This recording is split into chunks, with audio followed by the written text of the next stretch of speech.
Hello friends, welcome to the channel English spaceship and you're watching the magical vocab show. जी हाँ, आपने बिल्कुल सही देखा है थंबनेल में कि अब नहीं छूटेगा इंग्लिश का कोई भी वर्ड, क्योंकि यहाँ पे आपको मिलेगा वोकैब का डेली डोज, जो कि कॉम्पिटिटिव एग्जाम के साथ साथ स्पोकन के लिए भी एक इंपॉर्टेंट रोल प्ले करेगा। अब सबसे बड़ा सवाल ये है कि ये इतना इंपॉर्टेंट क्यों हो जाता है। अगर सबसे पहले इंपॉर्टेंस की मैं बात करूँ तो ये कॉम्पिटिटिव एग्जाम के पॉइंट ऑफ व्यू से बहुत ही ज़्यादा इंपॉर्टेंट है, फिर चाहे वो कोई भी कॉम्पिटिटिव एग्जाम हो जहाँ पे वोकैब पूछा जाता है। अगर दूसरे इंपॉर्टेंस की बात करूं तो वो स्पोकन के पॉइंट ऑफ व्यू से भी बहुत ही ज़्यादा इंपॉर्टेंट है, क्योंकि आपको पता है कि बिना एडवांस वर्ड के ना ही इंप्रेसिव सेंटेंसेस बोले जा सकते हैं और ना ही इंप्रेसिव इंग्लिश। सो ये एडवांस वर्ड ही हैं जो सेंटेंसेस में या स्पोकन में चार चांद लगा देते हैं। बट प्रॉब्लम ये है कि ये एडवांस वर्ड याद नहीं हो पाते हैं। सो इसी एडवांस वर्ड को याद करने के लिए यहाँ पे एक टेक्निक बनाई गई है जिसे निमोनिक्स टेक्निक या कोरिलेशन टेक्निक बोला जाता है। इस टेक्निक का यूज़ करते हुए आप उस वर्ड की मीनिंग तक पहुंचोगे जिसे आप कभी भी भूलने वाले नहीं हो। और इस टेक्निक का यूज कैसे करेंगे इसे हम आपको वर्ड्स के थ्रू समझाएंगे।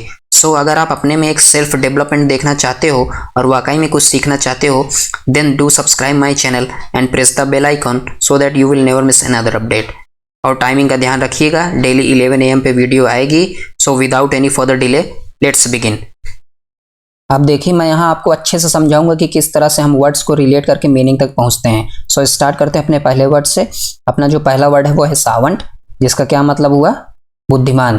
जिसका क्या मतलब होता है, बुद्धिमान। अब इसको आप डायरेक्टली याद रखेंगे तो आप भूल जाएंगे। सो अब इसको रिलेट कैसे करना है, अब इसको जिससे भी रिलेट करेंगे उसको मैंने क्या नाम दिया है, उसको की पॉइंट या ट्रिकी पॉइंट आप बोल सकते हैं, ये नाम दिया है। अब इसमें क्या ट्रिक पॉइंट बनाया है मैंने, इसमें बनाया है राखी सावंत।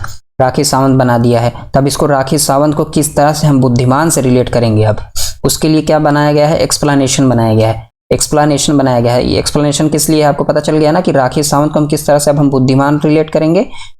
तो इसके लिए एक्सप्लेनेशन बनाया गया है। एक्सप्लेनेशन में क्या बनाया गया है, राखी सावंत बहुत ही बुद्धिमान है। तो आप इजीली रिलेट कर लेना कि जब भी आपका सावंत वर्ड आएगा तो सावंत से राखी सावंत आपको ध्यान में आ जाएगा, और राखी सावंत से तुरंत ध्यान में आ जाएगा कि राखी सावंत एक बुद्धिमान है। तो इस तरह से आप रिलेट कर लेना, क्योंकि आपको पता है राखी सावंत समय समय पर अपने बुद्धिमानी का परिचय देती रहती है। तो आप इजीली वहां से रिलेट कर लेना कि राखी सावंत बहुत ही बुद्धिमान है। तो इस तरह से आप रिलेट कर लेना। अब इसमें देखिए क्या है, एक सिनोनिम्स। SYN का क्या मतलब हुआ, सिनोनिम्स। इसका सिनोनिम्स क्या है, सेज या मास्टर है। और इसका एंटोनिम्स क्या हो जाएगा, ऑर्डिनरी या सिंपल। जो मतलब बुद्धिमान ना हो, जो एकदम सिंपल हो, बहुत ज्यादा इंटेलेक्चुअल ना हो, तो वो उसका क्या हो जाएगा, ऑर्डिनरी या सिंपल। और सिनोनिम्स क्या हो जाएगा, सेज या मास्टर। इस तरह से आप रिलेट कर लेना। अब इसमें देखिए सेज को अगर रिलेट करना चाहें, हालांकि ये सारे वर्ड्स को, ये सिनोनिम्स और एंटोनिम्स नाम की कोई चीज़ नहीं होती है। इस चीज़ को हम, ये सब होते हैं एक तरह से वर्ड ही। तो इसको बाद में जैसे भी ये टिपिकल वर्ड जैसे भी आगे आएंगे तो उसको हम फिर से हम लोग ट्रिक में कवर करेंगे। सो यहाँ पे मैं ट्रिक ज़्यादा बताने वाला नहीं हूँ। यहाँ पे हमारा जो मेन वर्ड है वो, जैसे ये सावंत नाम का वर्ड है, तो इसी तरह ये main word per day 5 word ही होंगे। तो इस तरह से हम इसको डेली रिलेट करेंगे। पर डे हम लोग 5 वर्ड्स को कवर करेंगे, और हर एक वर्ड में 2 सिनोनिम्स होगा और 2 एंटोनिम्स होगा। सो इस तरह से हम टोटल पर डे 25 वर्ड्स को कवर करने वाले हैं। अब देखिए, इसमें समझने के लिए अगर आपको ये वाला समझना है तो सेज को किस तरह से हम बुद्धिमान से रिलेट कर सकते हैं। तो सेज में जो होता है एज आ रहा है, और एस से हम स्मॉल याद कर ले रहे हैं। तो स्मॉल एज में लोग ज़्यादा बुद्धिमान होते हैं। इस तरह से आप रिलेट कर लेना, स्मॉल एज में लोग ज़्यादा सेज होते हैं या बुद्धिमान होते हैं। इस तरह से रिलेट कर लेना। और मास्टर का क्या मतलब हुआ, मास्टर का ये मतलब हुआ कि मास्टर जो हमें पढ़ाते हैं वो भी एक तरह से बुद्धिमान ही होते हैं, तभी वो बच्चों को पढ़ाते हैं। तो इस तरह से आप रिलेट कर लेना। एंटोनिम्स, हालांकि ये सब मैं ट्रिक में बताऊँगा आपको आगे जब आएगा। टिपिकल वर्ड ये सारे जितने भी आएगा तो इसी तरह सावंत की तरह हम लोग को याद कराया जाएगा आपको।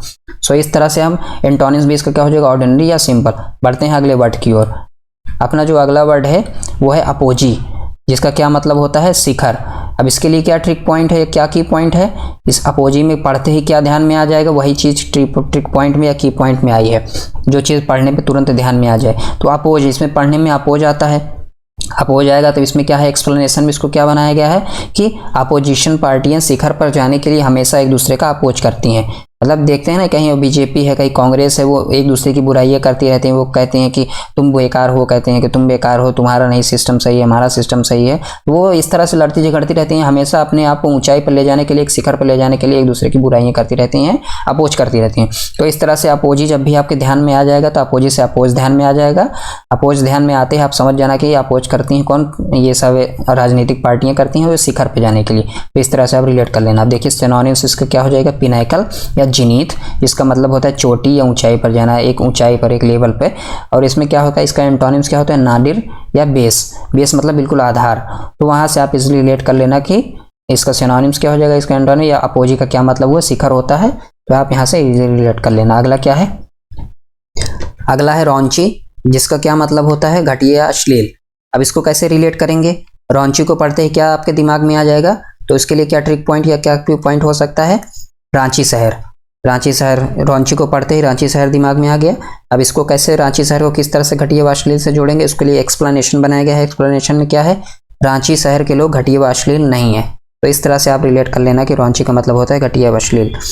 तो सिनोनिम्स का क्या मतलब हुआ, सिनोनिम्स में बावड़ी या फिल्थी हो जाएगा, और एंटोनिम्स में क्लीन या डिसेंट। क्लीन मतलब बिल्कुल साफ सुथरा, डिसेंट हो एकदम, और सिनोनिम्स का मतलब बावड़ी या फिल्थी।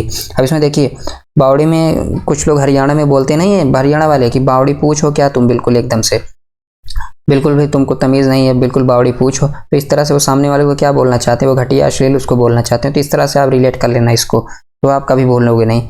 तो बढ़ते हैं अगले वर्ड की ओर। अगला जो वर्ड है वो है काजोल, जिसका क्या मतलब होता है, चापलूसी करना। अब काजोल को पढ़ते ही क्या दिमाग में आएगा, काजोल हीरोइन आपको ध्यान में आ जाएगी। तो की पॉइंट में वही चीज़ मैंने बनाया है कि काजोल हीरोइन। अब इसको देखिए, काजोल को किस तरह से चापलूसी करने में हम एक्सप्लेन कर सकते हैं। उसके लिए क्या बनाया गया है, आप काजोल की चापलूसी कर रहे हैं। अब देखिए, एक तरह से काजोल क्या है, एक हीरोइन है। अब उसके जो छोटे, उससे जो छोटे एक्ट्रेस होंगे वो हमेशा उसकी चापलूसी करती रहती हैं। अब याद ऐसे समझ लीजिए कि जो एक्ट्रेस होती हैं वो हमेशा कुछ न कुछ अपने डायरेक्टरों की, या जो है अपने से बड़े एक्टरों की, एक्ट्रेस की, या बड़े डायरेक्टर या एक्टर्स की चापलूसी करती रहती हैं। इस तरह से आप रिलेट कर लेना। इसका सिनोनिम्स क्या हो जाएगा, फ्लैटर या ल्योर हो जाएगा, और उसका एंटोनिम्स जो हो जाएगा डिसॉर्ड या रेपेल। तो इस तरह से आप रिलेट कर लेना इसका, कि काजोल का क्या मतलब होता है, चापलूसी करना। अब काजोल एक हीरोइन है, इस तरह से वो चापलूसी करती रहती है। इस तरह से रिलेट कर लेना आप। अगला है कोविनेंट। कोविनेंट, अब इसका क्या मतलब होता है, समझौता। अब इसमें देखिए, कोविनेंट का क्या मतलब हुआ, समझौता। अब इसमें क्या की पॉइंट हम बना सकते हैं, इसको पढ़ते ही क्या ध्यान में आ जाएगा, वही चीज़ की पॉइंट है। अब इसमें देखिए क्या पढ़ने में ध्यान आएगा, कौवा और आंट। कोव से कौवा आ रहा है, आंट से इसमें देखिए आंट यानी चींटी आ जा रही है। तो इस तरह से अब इसमें कौवा और आंट को किस तरह से हम समझौते से रिलेट करेंगे, इसके लिए एक्सप्लेनेशन क्या बना गया है, कौवा और आंट यानी चींटी के बीच क्या हो गया, समझौता हो गया। कोविनेंट आ जाएगा तो कौवा और आंट तुम्हारे आपके दिमाग में आ जाएगा। कौवा और आंट आते ही आपको ये समझ में आ जाएगा कि कौवा और आंट के बीच अब कोई खटापट नहीं है, अब समझौता हो गया है। इस तरह से आप रिलेट कर लेना। इसका सिनोनिम्स क्या हो जाएगा, एग्रीमेंट हो गया है या कॉन्ट्रैक्ट हो गया। इस तरह से आप देखिए, सिनोनिम्स भी आप पढ़ेंगे तो आपको रिलेट कर लेंगे कि हाँ इसका मतलब एग्जैक्टली क्या होता है, एग्रीमेंट या कॉन्ट्रैक्ट। तो उस हिसाब से इसका मतलब यहाँ पे बताया गया है। कोविनेंट का मतलब समझौता। एंटोनिम्स में क्या हो गया है, रिफ्यूज़ल यानी कि इनकार कर देना, या डिसएग्रीमेंट, वो चीज़ डिसएग्रीमेंट है, एग्रीमेंट नहीं है। तो इस तरह से आप कोई समझौता नहीं, डिसएग्रीमेंट का मतलब कोई अब समझौता नहीं है, रिफ्यूज़ल का मतलब इनकार कर देना है। तो इस तरह से आप सिनोनिम्स और एंटोनिम्स भी ध्यान में रख सकते हैं। आई होप फ्रेंड्स आपको ये सेशन बहुत ही ज़्यादा पसंद आया होगा और आपने खूब इंजॉय किया होगा, क्योंकि इंजॉयमेंट से अगर कोई चीज़ सीखी जाए तो उस चीज़ में हम अपना 100% देते हैं। बट अगर प्रेशर में कोई चीज़ सीखी जाए तो उसका आउटपुट 100% कभी नहीं मिलता है। इसीलिए मेरा मकसद है कि आप इंजॉयमेंट में सीखें, ना कि प्रेशर में। सो डेली बेसिस पे हम लोग ऐसे ही याद करेंगे। सो मिलते हैं कल फिर इसी टाइम पे, इसी शो में। तब तक के लिए अपना ध्यान रखिएगा। Good bye, take care and have a nice day.